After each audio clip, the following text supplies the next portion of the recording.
मौर्य साम्राज्य प्राचीन भारत का पहला संगठित, केंद्रीकृत और विशाल साम्राज्य था, जिसकी प्रशासनिक व्यवस्था इतनी सुदृढ़ और विस्तृत थी कि वह न केवल अपने समय में बल्कि आने वाले शासनों के लिए भी एक आदर्श बन गई। विशेष रूप से सम्राट अशोक के काल में मौर्य प्रशासन अपने चरम विकास पर पहुंचा।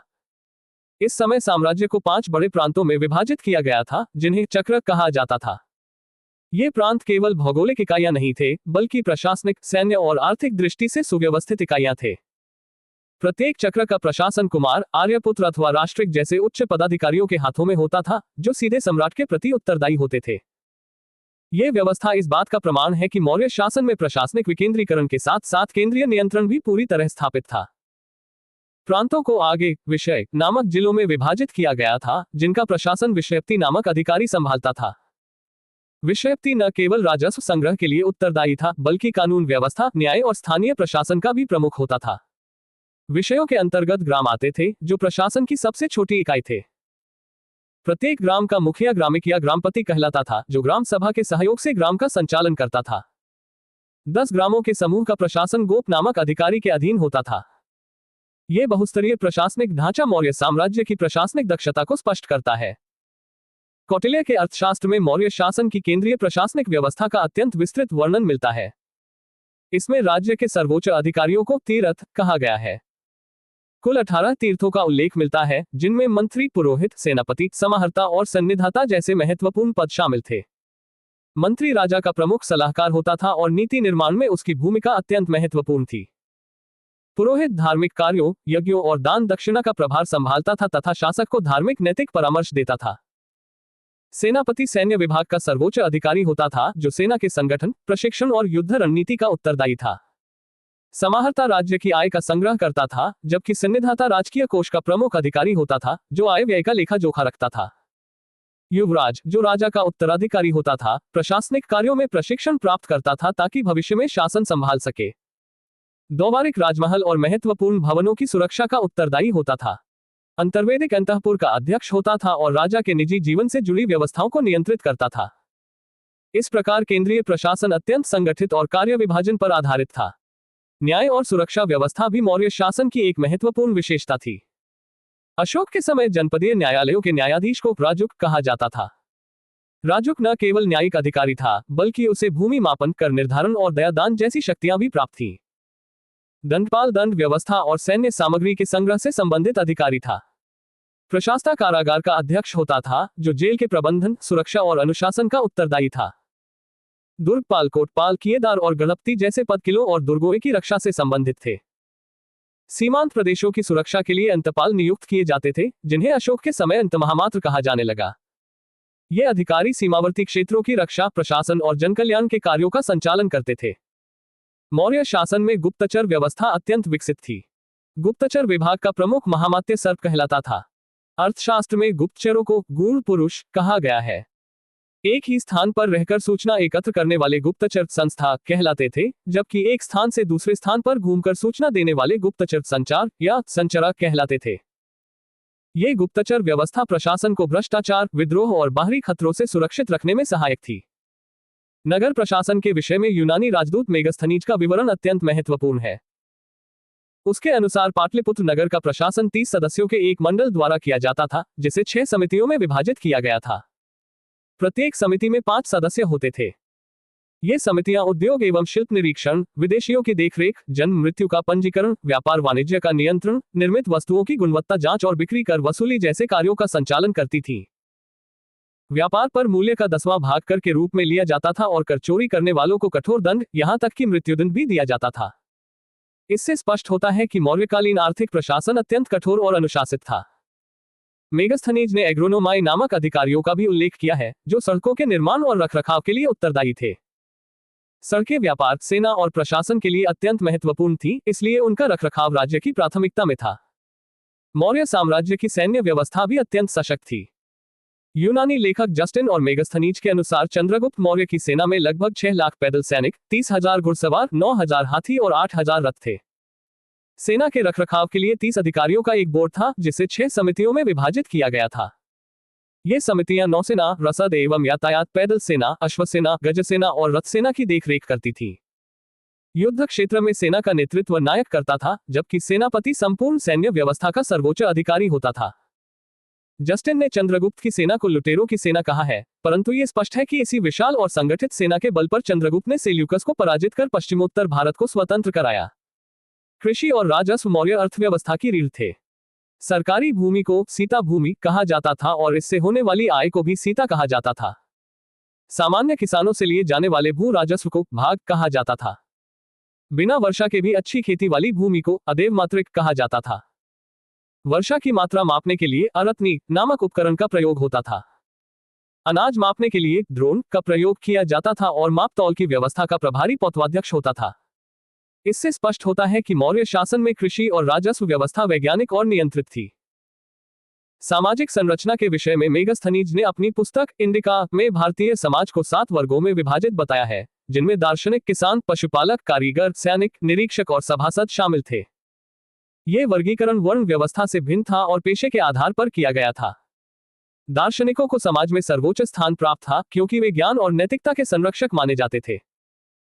मौर्य काल में स्वतंत्र वेश्याओं को रूपाजीवा कहा जाता था, जो राज्य के नियंत्रण में कार्य करती थी। नंद वंश के विनाश के बाद चंद्रगुप्त मौर्य ने मौर्य साम्राज्य की स्थापना की, जिसे यूनानी लेखक सेंड्रोकोट्स के नाम से जानते थे। मौर्य शासन लगभग 137 वर्षों तक चला। भागवत पुराण के अनुसार मौर्य वंश में 10 राजा हुए, जबकि वायु पुराण के अनुसार 9 राजा हुए। मौर्य वंश का अंतिम शासक बृहद्रथ था, जिसकी हत्या उसके सेनापति पुष्यमित्र शुंग ने 185 बीसी में कर दी और शुंग वंश की स्थापना की। अशोक के समय पाटलिपुत्र में स्थित अशोकाराम विहार में तृतीय बौद्ध संगीति का आयोजन हुआ, जो बौद्ध धर्म के इतिहास में अत्यंत महत्वपूर्ण घटना थी। कुल मिलाकर मौर्य प्रशासन एक सुव्यवस्थित, केंद्रीयकृत, नैतिक और कल्याणकारी शासन व्यवस्था का उत्कृष्ट उदाहरण था, जिसने न केवल अपने समय में राजनीतिक स्थिरता और आर्थिक समृद्धि प्रदान की, बल्कि भारतीय प्रशासनिक परंपरा की मजबूत नींव भी रखी। अशोक के समय मौर्य साम्राज्य में प्रांतों की संख्या 5 थी। प्रांतों को चक्र कहा जाता था। प्रांतों के प्रशासक कुमार या आर्यपुत्र या राष्ट्रिक कहलाते थे। अशोक के समय मौर्य साम्राज्य में प्रांतों की संख्या 5 थी, जिन्हें चक्र कहा जाता था, और उनके प्रशासक कुमार, आर्यपुत्र या राष्ट्रिक कहलाते थे। कौटिल्य के अर्थशास्त्र में सबसे उच्च स्तर के अधिकारियों को तीरथ कहा गया है, जिनमें 18 महत्वपूर्ण विभाग शामिल हैं, जैसे कि मंत्री, पुरोहित, सेनापति, समाहर्ता और संनिधाता। मंत्री, प्रधानमंत्री, राज्य के प्रशासन का प्रमुख सलाहकार और शासक को सलाह देने वाला। पुरोहित, धर्म एवं दान विभाग का प्रधान। धार्मिक मामलों और दान दक्षिणा का प्रभार। सेनापति, सैन्य विभाग का प्रधान। सेना का नेतृत्व करने वाला और युद्धों की रणनीति बनाने वाला। युवराज, राजपुत्र, राजा का उत्तराधिकारी और शासन में प्रशिक्षण प्राप्त करने वाला। द्वारिक, राजकीय द्वार रक्षक, राजमहल और अन्य महत्वपूर्ण स्थानों की सुरक्षा के लिए तैनात।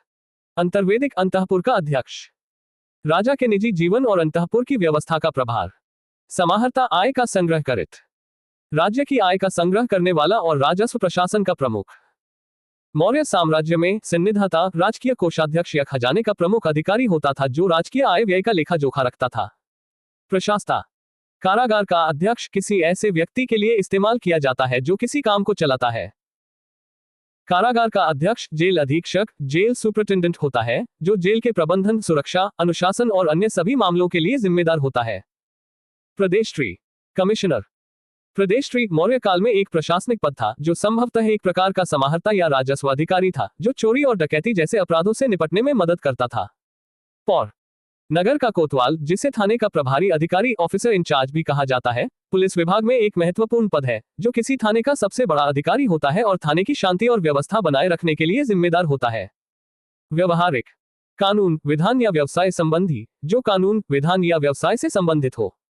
प्रमुख न्यायाधीश, नायक, नगर रक्षा समिति का अध्यक्ष आमतौर पर उस क्षेत्र का जिलाधिकारी, डिस्ट्रिक्ट मैजिस्ट्रेट या पुलिस अधीक्षक, सुपरिटेंडेंट ऑफ पुलिस होता है।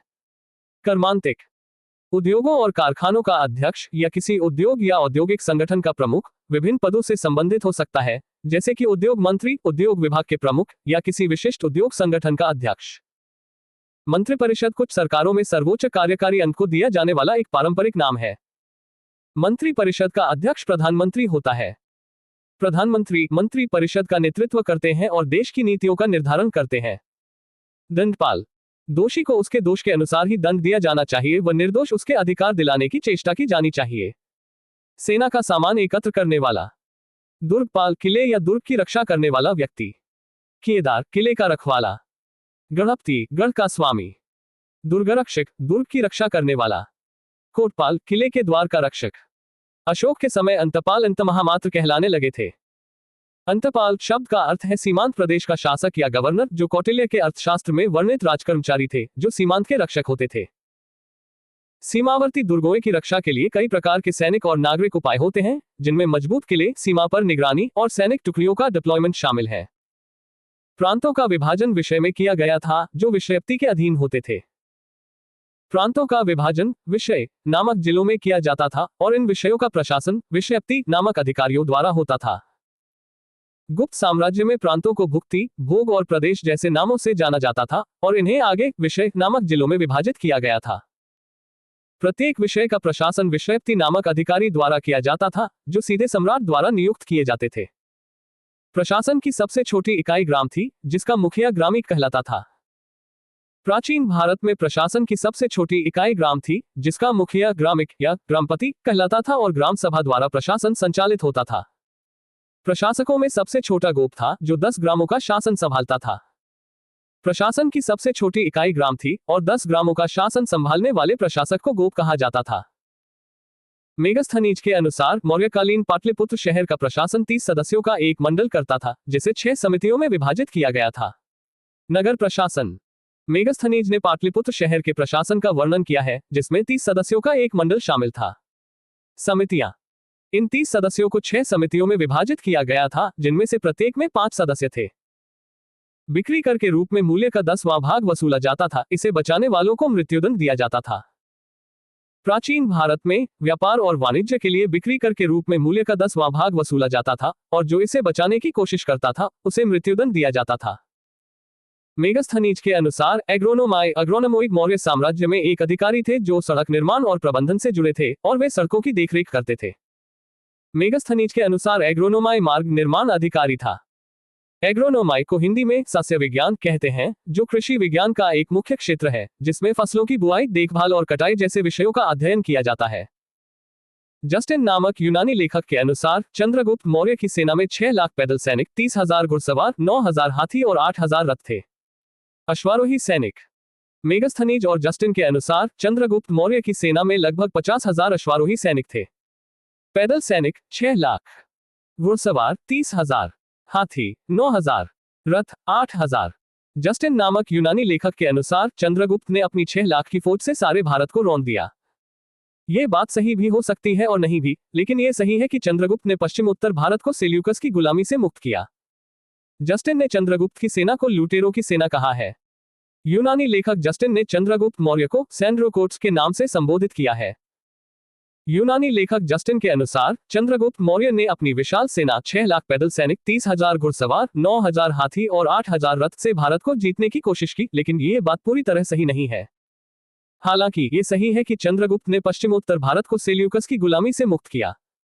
युद्ध क्षेत्र में सेना का नेतृत्व करने वाला अधिकारी नायक कहलाता था। सैन्य विभाग का सबसे बड़ा अधिकारी सेनापति होता था। प्लिनी नामक यूनानी लेखक के अनुसार चंद्रगुप्त की सेना में 6 लाख पैदल सिपाही, 30,000 घुड़सवार और 9,000 हाथी थे। मेगस्थनीज के अनुसार मौर्य सेना के रखरखाव के लिए 30 अधिकारियों का एक बोर्ड जिम्मेदार था, जिसे 6 समितियों में विभाजित किया गया था, जिनमें से प्रत्येक में 5 सदस्य थे। मौर्य प्रशासन में गुप्तचर विभाग महामात्य सर्प नामक अमात्य के अधीन था। अर्थशास्त्र में गुप्तचर को गूढ़ पुरुष कहा गया है तथा एक ही स्थान पर रहकर कार्य करने वाले गुप्तचर को संस्था कहा जाता था। एक स्थान से दूसरे स्थान पर भ्रमण करके कार्य करने वाले गुप्तचर को संचार कहा जाता था। मौर्य प्रशासन में गुप्तचर विभाग महामात्य सर्प के अधीन था, जिन्हें अर्थशास्त्र में गूढ़ पुरुष कहा गया है। एक ही स्थान पर रहकर कार्य करने वाले गुप्तचर को संस्था और भ्रमणशील गुप्तचर को संचरा कहा जाता था। अशोक के समय जनपदीय न्यायालय के न्यायाधीश को राजुक कहा जाता था। इसके समय में राजुक जनपदीय न्यायालय के न्यायाधीश को कहा जाता था। प्राचीन भारत में सरकारी भूमि को सीता भूमि और बिना वर्षा के भी अच्छी खेती वाली भूमि को अदेवमात्रिक कहा जाता था। सरकारी भूमि को सीता भूमि कहा जाता था। बिना वर्षा के अच्छी खेती होने वाली भूमि को अदेवमात्रिक कहा जाता था। मौर्य काल में राजकीय भूमि से होने वाली आय को सीता कहा जाता था, जबकि सामान्य किसानों से भू राजस्व को भाग कहा जाता था। अदेवमात्रिक ये बिना वर्षा के खेती वाली भूमि होती थी। अरत्नी उपकरण, इसका उपयोग वर्षा की मात्रा मापने के लिए किया जाता था। मौर्य काल में द्रोण अनाज के माप के लिए प्रयोग होता था। मौर्य काल में पौत्वाध्यक्ष माप तौल का प्रभारी होता था। मेगस्थनीज ने अपनी पुस्तक इंडिका में भारतीय समाज को 7 वर्गों में विभाजित किया है: दार्शनिक, किसान, अहीर, कारीगर, सैनिक, निरीक्षक और सभासद। मेगस्थनीज की पुस्तक इंडिका में भारतीय समाज के 7 वर्गों का उल्लेख है। ये वर्ग ब्राह्मण, क्षत्रिय, वैश्य, शूद्र, कृषक, कारीगर और शिकारी थे। ब्राह्मण सर्वोच्च वर्ग थे और धार्मिक कर्तव्यों के लिए जिम्मेदार थे, जबकि क्षत्रिय योद्धा और शासक थे। दार्शनिक या फिलोसोफर वह व्यक्ति होता है जो दर्शन या तर्क के आधार पर अपने जीवन, कार्यों और विचारों को नियंत्रित करता है। वह किसी भी विषय या जगह के बारे में जानकारी हासिल करने के लिए अपनी बुद्धि, चेतना और दृष्टि का इस्तेमाल करता है। दार्शनिक को तत्वज्ञानी या तत्ववेता भी कहा जाता है। अहीर भारत में एक समुदाय है जिसके सदस्य यादव समुदाय से भी पहचाने जाते हैं, क्योंकि वे दोनों नामों को समानार्थी मानते हैं। अहीरों का पारंपरिक व्यवसाय पशुपालन और कृषि है और वे पूरे भारत में पाए जाते हैं, खासकर उत्तरी भारतीय क्षेत्रों में। कारीगर का अर्थ है शिल्पकार या हस्तकलाकार, यानी जो व्यक्ति अपने हाथों से कोई कला या शिल्प बनाता है, जैसे कि मूर्तिकार, बढ़ई या दर्जी। निरीक्षक चीजों को देखता है, उनका निरीक्षण करता है और उनकी जांच करता है। सभासद का अर्थ है किसी सभा या संगठन का सदस्य जो उसमें उपस्थित होकर विषयों पर अपनी राय व्यक्त कर सकता है। स्वतंत्र वेश्यावृत्ति को अपनाने वाली महिला, जिसे स्वतंत्र साधनों वाली महिला भी कहा जाता है, एक ऐसी महिला है जो वेश्यावृत्ति करके अपनी आर्थिक स्वतंत्रता हासिल करती है। स्वतंत्र वेश्यावृत्ति को अपनाने वाली महिला रूपाजीवा कहलाती थी। नंद वंश के विनाश करने में चंद्रगुप्त मौर्य ने कश्मीर के राजा परवतक से सहायता प्राप्त की थी। नंद वंश को उखाड़ फेंकने में चंद्रगुप्त मौर्य को कश्मीर के राजा परवतक की सहायता प्राप्त नहीं हुई थी, बल्कि चाणक्य, कौटिल्य ने उन्हें इस कार्य में मदद की थी। मौर्य शासन 137 वर्षों तक रहा। भागवत पुराण के अनुसार मौर्य वंश में 10 राजा हुए, जबकि वायु पुराण के अनुसार 9 राजा हुए। मौर्य साम्राज्य लगभग 137 वर्षों तक चला, जिसकी स्थापना चंद्रगुप्त मौर्य ने की थी। भागवत पुराण में मौर्य वंश के 10 राजाओं का उल्लेख है, जबकि वायु पुराण में 9 राजाओं का। मौर्य वंश का अंतिम शासक बृहद्रथ था। इसकी हत्या इसके सेनापति पुष्यमित्र शुंग ने 185 बीसी में कर दी और मगध पर शुंग वंश की नींव डाली। मौर्य वंश का अंतिम शासक बृहद्रथ था, जिसकी हत्या उसके सेनापति पुष्यमित्र शुंग ने 185 बीसी में कर दी थी, जिसके बाद पुष्यमित्र ने शुंग वंश की नींव डाली। अशोकाराम विहार पाटलिपुत्र आज के पटना में ही स्थित था, जहां तीसरी बौद्ध संगीति हुई थी। प्रशासनिक समिति किसी संगठन या संस्थान के भीतर प्रशासनिक कार्यों और नीतियों को प्रबंधित करने के लिए गठित एक महत्वपूर्ण निकाय होती है। यह संगठन के कामकाज को सुचारू रूप से चलाने, नीतियों को लागू करने और सुधारों के लिए सुझाव देने में महत्वपूर्ण भूमिका निभाती है। प्रथम, उद्योग और शिल्प कार्य का निरीक्षण में मुख्यतः हस्तशिल्प और औद्योगिक उत्पादों की गुणवत्ता, सुरक्षा और मानकों की जांच के लिए किया जाता है, जिससे स्थानीय कारीगरों और उद्योगों को लाभ हो। द्वितीय, विदेशियों की देखरेख। तृतीय, जन्म मरण का विवरण रखना। चतुर्थ, व्यापार और वाणिज्य की देखभाल का मतलब है कि वस्तुओं और सेवाओं के आदान प्रदान को सुचारू रूप से चलाने और व्यापार को बढ़ावा देने के लिए आवश्यक सभी गतिविधियों और सेवाओं का ध्यान रखना, जैसे कि परिवहन, भंडारण, बैंकिंग और विज्ञापन। पंचम, निर्मित वस्तुओं के विक्रय से पहले निरीक्षण, गुणवत्ता, सुरक्षा और मानकों की जांच के लिए किया जाता है, जिससे उत्पादक और उपभोक्ता दोनों को लाभ होता है। षष्ठ अध्याय। छठा अध्याय। बिक्री कर एक ऐसा कर है जो उत्पादों और सेवाओं की बिक्री पर लगाया जाता है, जिसका भुगतान आमतौर पर उपभोक्ता द्वारा बिक्री के समय किया जाता है। सैन्य समिति मिलिट्री कमिटी एक महत्वपूर्ण संगठन है जो अंतर्राष्ट्रीय शांति और सुरक्षा बनाए रखने में महत्वपूर्ण भूमिका निभाता है, खासकर संयुक्त राष्ट्र सुरक्षा परिषद यूएन सिक्योरिटी काउंसिल और नाटो के संदर्भ में। प्रथम, भारतीय नौसेना, जिसे जलसेना भी कहते हैं, भारत की सशस्त्र सेना का वह अंग है जो देश की समुद्री सीमाओं और हितों की रक्षा करता है। यह एक बहुआयामी बल है जिसका उद्देश्य भारत की समुद्री प्रादेशिक अखंडता और अन्य समुद्री हितों की रक्षा करना है। द्वितीय, यातायात एवं रसद व्यवस्था वस्तुओं, सेवाओं और सूचनाओं को एक स्थान से दूसरे स्थान तक ले जाने और प्रबंधित करने के लिए एक महत्वपूर्ण प्रक्रिया है, जो आपूर्ति श्रृंखला का एक अभिन्न हिस्सा है। तृतीय, पैदल सेना की भूमिका सेना के मूल में है। शांति स्थापना से लेकर युद्ध अभियानों तक विश्व में कहीं भी हमारे पैदल सैनिक नेतृत्व करते हैं। चतुर्थ, अश्वारोहियों की सेना की देखरेख। पंचम, गजसेना की देखरेख। षष्ठ, रथ सेना की देखरेख। वैदिक काल। ब्राह्मण साम्राज्य की जड़ें भारत के वैदिक काल में खोजी जा सकती हैं, जिसे वेदों के रूप में जाने जाने वाले पवित्र ग्रंथों की रचना के साथ प्रतिपादित किया जा सकता है। इस समय ब्राह्मण वैदिक अनुष्ठानों, यज्ञों और धार्मिक प्रथाओं की पूजा के माध्यम से महत्वपूर्ण भूमिका निभाते थे।